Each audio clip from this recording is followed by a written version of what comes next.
بسم اللہ الرحمن الرحیم۔ لاکھوں کروڑوں بے حدود و سلام حضور نبی کریم صلی اللہ علیہ وسلم پر، ان کی آل اولاد پر اور ان کے صحابہ کرام رضی اللہ تعالیٰ پر۔ دوستو، آج کی جو سلامی ویڈیو ہے، حضرت جنید بغدادی رحمۃ اللہ علیہ بامقابلہ سید زادہ۔ دوستو، ویڈیو شروع ہونے سے پہلے آپ سے گزارش ہے کہ ہمارے یوٹیوب چینل پیارے آقا کو لازمی سبسکرائب کر لیں اور بیل ٹون کو آن کر لیں۔ مزید اچھی ویڈیو آپ کو سب سے پہلے ملتی رہیں گی۔ جزاک اللہ۔ کسی زمانے میں بغداد میں جنید نامی ایک پہلوان رہا کرتا تھا۔ پورے بغداد میں اس پہلوان کے مقابلے کا کوئی نہ تھا۔ بڑے سے بڑا پہلوان بھی اس کے سامنے زیر تھا۔ کیا مجال کوئی اس کے سامنے نظر ملا سکے۔ یہی وجہ تھی کہ شاہی دربار میں اس کو بڑی عزت کی نگاہ سے دیکھا جاتا تھا اور بادشاہ کی نظر میں اس کا خاص مقام تھا۔ ایک دن جنید پہلوان بادشاہ کے دربار میں ارکین سلطنت کے ہمراہ بیٹھا ہوا تھا کہ شاہی محل کے دروازے پر کسی نے دستک دی۔ خادم نے آ کر بادشاہ کو بتایا کہ ایک کمزور ناتواں شخص دروازے پر کھڑا ہے جس کا بوسیدہ لباس ہے۔ کمزوری کا یہ عالم ہے کہ زمین پر کھڑا ہونا مشکل ہو رہا ہے۔ اس نے یہ پیغام بھیجا ہے کہ جنید کو میرا پیغام پہنچا دو کہ وہ کشتی میں میرا چیلنج قبول کرے۔ بادشاہ نے حکم جاری کیا کہ اسے دربار میں پیش کرو۔ اجنبی ڈگمگاتے پیروں سے دربار میں حاضر ہوا۔ وزیر نے اجنبی سے پوچھا، تم کیا چاہتے ہو؟ اجنبی نے جواب دیا، میں جنید پہلوان سے کشتی لڑنا چاہتا ہوں۔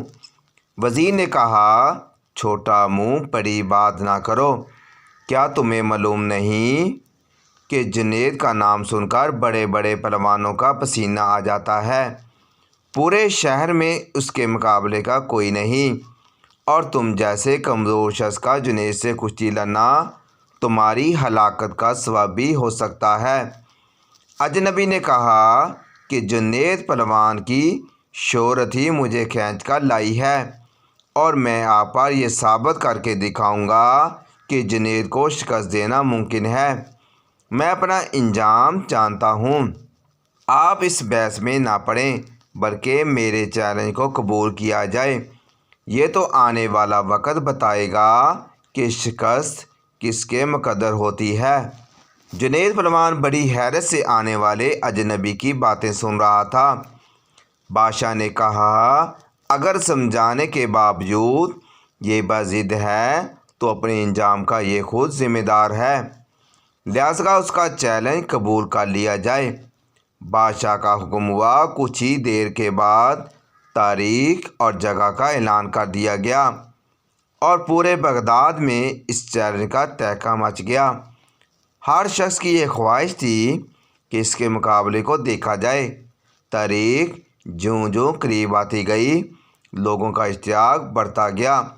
ان کا اشتیاق اس وجہ سے تھا کہ آج تک انہوں نے تنکے اور پہاڑ کا مقابلہ نہیں دیکھا تھا۔ دور دراز ملکوں سے بھی سیاح یہ مقابلہ دیکھنے کے لیے آنے لگے۔ جنید کے لیے یہ مقابلہ بہت پراسرار تھا اور اس پر ایک انجانی سی ہیبت طاری ہونے لگی۔ انسانوں کی ٹھاٹیں مارتا ہوا سمندر شہر بغداد میں آمنڈ آیا ہوا تھا۔ جنید پہلوان کی ملک گیر شہرت کسی تعارف کی محتاج نہ تھی۔ اپنے وقت کا مانا ہوا پہلوان آج ایک کمزور اور ناتواں انسان سے مقابلے کے لیے میدان میں اتر رہا تھا۔ اکھاڑے کے طرف لاکھوں انسانوں کا ہجوم اس مقابلے کو دیکھنے کے لیے آیا ہوا تھا۔ بادشاہ وقت اپنے سلطنت کے ارکان کے ہمراہ اپنی کرسیوں پر بیٹھ چکے تھے۔ جنید پہلوان بھی بادشاہ کے ہمراہ آ گیا تھا۔ سب لوگوں کی نگاہیں اس پراسرار شخص پر لگی ہوئی تھی جس نے جنید جیسے نامور پہلوان کو چیلنج دے کر پوری سلطنت میں تہلکہ مچا دیا تھا۔ مجمع کو یقین نہیں آ رہا تھا کہ اجنبی مقابلے کے لیے آئے گا۔ پھر بھی لوگ شدت سے اس کا انتظار کرنے لگے۔ جنید پہلوان میدان میں اتر چکا تھا۔ اس کے حامی لمحہ بہ لمحہ نعرے لگا کر حوصلہ بلند کر رہے تھے کہ اچانک وہ اجنبی لوگوں کی صفوں کو چیرتا ہوا اکھاڑے میں پہنچ گیا۔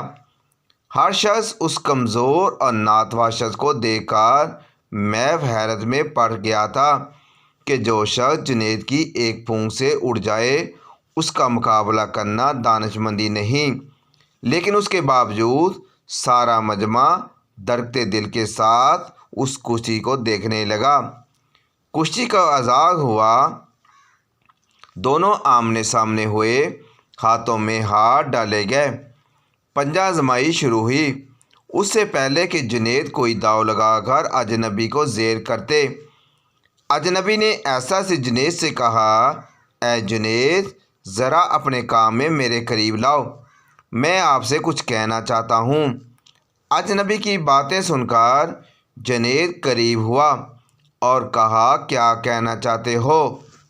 اجنبی بولا، اے جنید، میں کوئی پہلوان نہیں ہوں، زمانہ کا ستایا ہوا ہوں، میں آل رسول صلی اللہ علیہ وآلہ وسلم ہوں، سید گھرانے سے میرا تعلق ہے، میرا ایک چھوٹا سا کنبہ کئی ہفتوں سے فاقوں میں مبتلا جنگل میں پڑا ہوا ہے، چھوٹے چھوٹے بچے شدت بھوک سے بے جان ہو چکے ہیں، خاندانی غیرت کسی سے دستے سوال نہیں کرنے دیتی، سیدزادیوں کے جسم پر کپڑے پھٹے ہوئے ہیں، بڑی مشکل سے یہاں تک پہنچا ہوں، میں نے اس امید پر تمہیں کشتی لڑنے کا چیلنج دیا ہے کہ تمہیں حضور اکرم صلی اللہ علیہ وآلہ وسلم کے گھرانے سے عقیدت ہے، آج خاندان نبوت کی لاج رکھ لیجئے، میں وعدہ کرتا ہوں کہ آج اگر تم نے میری لاج رکھی تو کل میدان حشر میں اپنے نانا جان سے عرض کر کے فاتحہ و کامرانی کا تاج تمہارے سر پر رکھواؤں گا، تمہاری ملک گیر شہرت اور اعزاز کی ایک قربانی خاندان نبوت کے سوکھے ہوئے چہروں کی شادابی کے لیے کافی ہوگی، تمہاری یہ قربانی کبھی بھی ضائع نہیں ہونے دی جائے گی۔ اجنبی شخص یہ چند جملے جنید پہلوان کے جگر میں اتر گئے، اس کا دل خائل اور آنکھیں اشکبار ہو گئیں، سیدزادے کی اس پیشکش کو فوراً قبول کر لیا اور اپنی عالمگیر شہرت، عزت و عظمت آل رسول صلی اللہ علیہ وآلہ وسلم پر قربان کرنے میں ایک لمحے کی تاخیر نہ کی۔ اس سے بڑی بات کیا ہو سکتی ہے اور کون سا موقع ہو سکتا ہے کہ دنیا کی اس محدود عزت کو خاندان نبوت کی اڑتی ہوئی خاک پر قربان کر دوں۔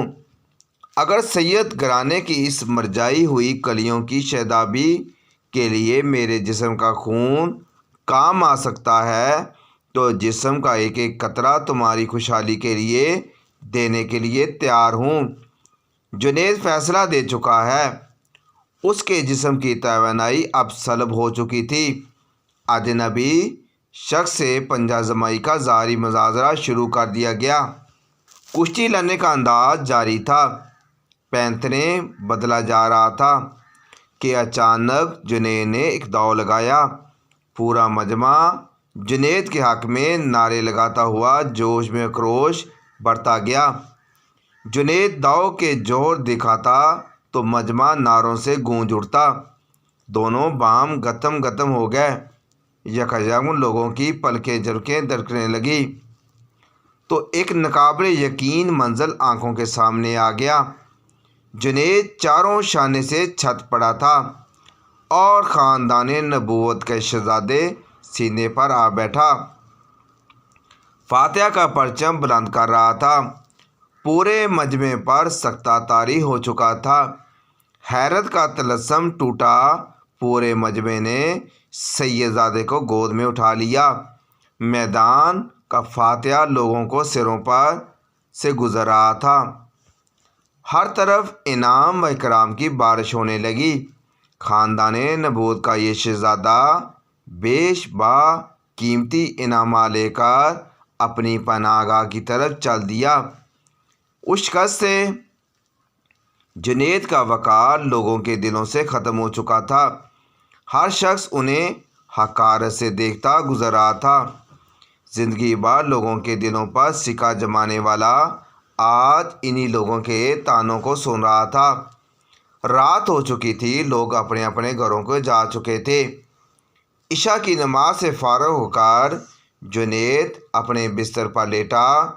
اس کے کانوں میں سیدزادے کے وہ الفاظ بار بار گونجتے رہے، آج میں وعدہ کرتا ہوں کہ اگر تم نے میری لاج رکھی تو کل میدان حشر میں اپنے نانا جان سے عرض کر کے فاتحہ و کامرانی کا تاج تمہارے سر پر رکھواؤں گا۔ جنید سوچتا گیا، واقعی ایسا ہوگا کیا؟ مجھے یہ شرف حاصل ہوگا کہ حضور سرور کائنات صلی اللہ علیہ وسلم کے ہاتھوں سے یہ تاج میں پہنوں گا؟ نہیں، میں اس کے قابل نہیں، لیکن خاندان نبوت کے شہزادے نے مجھ سے وعدہ کیا ہے، آل رسول کا وعدہ غلط نہیں ہو سکتا۔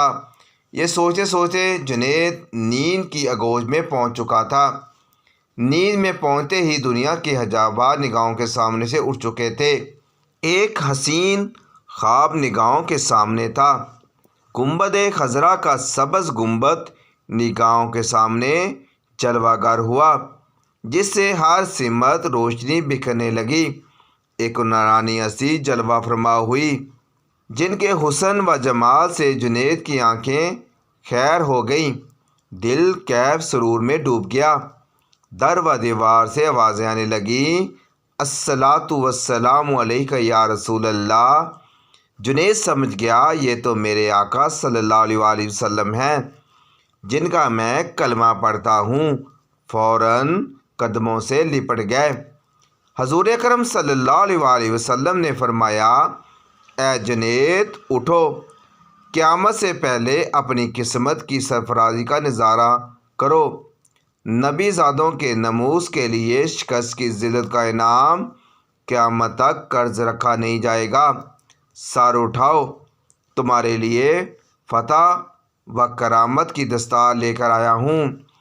آج سے تمہیں عرفان و تقرب کے سب سے اونچے مقام پر فائز کیا جاتا ہے۔ تمہیں اولیاء کرام کی سروری کا اعزاز مبارک ہو۔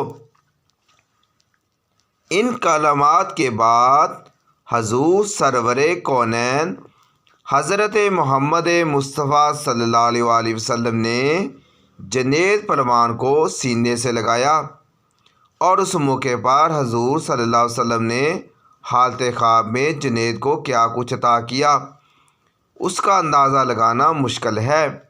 اتنا اندازہ ضرور لگایا جا سکتا ہے کہ جب جنید نیند سے بیدار ہوئے تو ساری کائنات چمکتے ہوئے آئینے کی طرح ان کی نگاہوں میں آ گئی تھی۔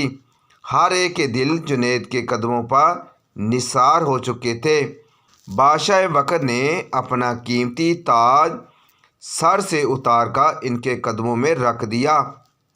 بغداد کا یہ پروان آج سید و طائفہ سیدنا حضرت جنید بغدادی کے نام سے سارے عالم میں مشہور ہو چکا تھا۔ ساری کائنات کے دل ان کے لیے جھک گئے تھے۔ دوستو، یہ تھی آج کی ویڈیو۔ اگر یہ ویڈیو آپ کو پسند آئے، اس ویڈیو کا حصہ بننا چاہتے ہیں تو اس ویڈیو کو لازمی آگے شیئر کریں۔ جزاک اللہ۔